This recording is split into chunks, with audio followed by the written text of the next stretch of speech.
you, Gwen. Wow. Okay. A lot of speeches, great speeches, all about being there, being at the table, being counted, standing up, having a voice.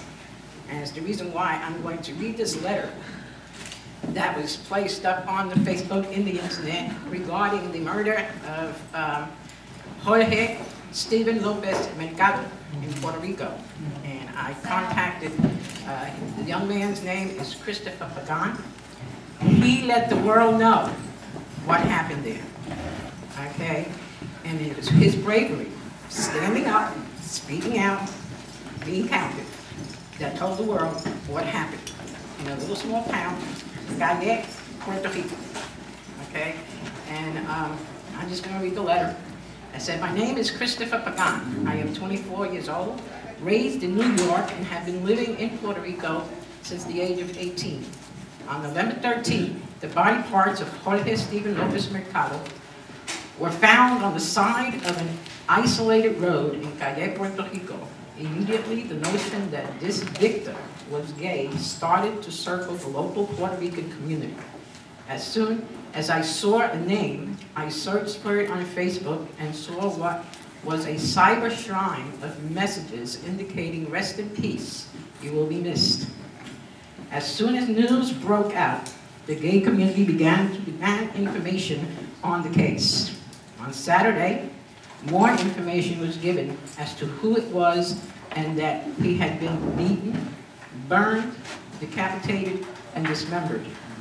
Once the news aired on television, the police officer at the time, before knowing what we know now about the murder, said that when one chooses this sort of lifestyle, those types of things could happen.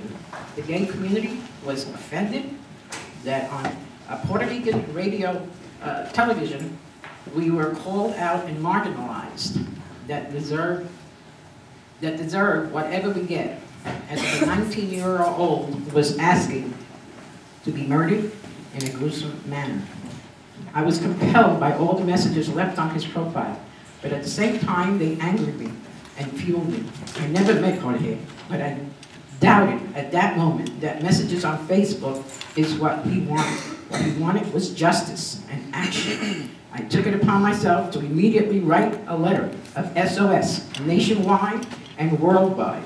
I had stayed up until 6 a.m. Monday morning, sending out to gay and straight media sites, networks, celebrity activists, as well as human rights organizations. During the entire process of doing so, I became tired and stressed. The voice in my head was telling me that I was wasting my time on a cause that no one outside of Puerto Rico would care about. What I did not understand is why I was persistent in doing so. I felt as if someone was pulling me by my ears and telling me to go on until my fingers went numb. 6 o'clock approached. I even caught myself falling asleep onto my keyboard. It was time for bed. Around 9 a.m., I am awakened by constant ringtones. My iPhone. Mind you, for me to wake up once I'm sleeping, it has to be an orchestra of ringtones. I was receiving emails from New York, Miami, California, Texas, Atlanta, Chicago, Canada, and even Belgium, thanking me for getting the news out to the world, and that they would post the article I had placed on iReport's CNN. No one can place news that is not being made public. I was confused. This was only a few hours ago. Suddenly my letter of help was being posted and placed on front page features of 365gay.com, advocate.com, and other mainstream websites, saying that a cry for help from Christopher Pagan must go out. Suddenly 10 websites became 20, then 50, then hundreds. The world then knew who Jorge Steven Lopez Mercado was.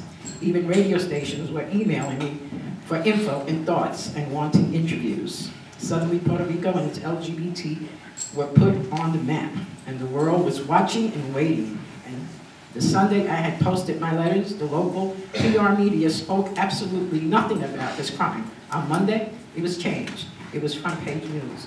The LGBT around the world.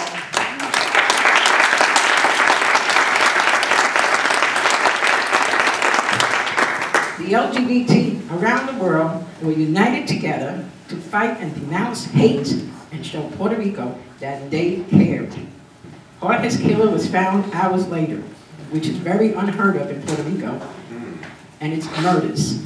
The constant pressure and press worldwide forced the local government to act and obligated the local authorities to bring justice to this crime. And I might add, as a note, updates that the hate crime bill that was signed in October is a factor in this. It still has not been declared officially a hate crime, but the FBI is investigating and on tracking what is being done by the locals. So if that time comes, I'm sure we'll have the announcement of it. The LGBT community of Puerto Rico is completely touched and amazed by the support and love that it has received worldwide. Jorge managed to unite a community, an island, a nation, a planet. He has high hopes to become an important figure. He had high hopes to become an important figure in beauty and fashion. Not one negative comment has been made by his friends and loved ones. All have said that all they can remember is laughing constantly with him and his charismatic persona. He always dreamt of being an important figure. Well, now Jorge is an icon, a messenger of change. He will change the way people see bigotry and brutal acts of hate.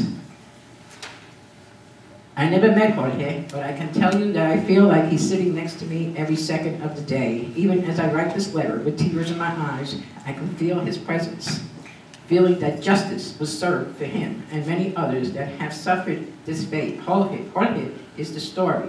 I am the messenger that made sure it was heard and read. Okay, but the message that has been said tonight from all the speakers, okay, and it's something that he ended this letter with, and it's what I'm going to end this with. Always remember that the most powerful asset in this world is your voice. God bless the world, and God bless the legacy and spirit of Jorge.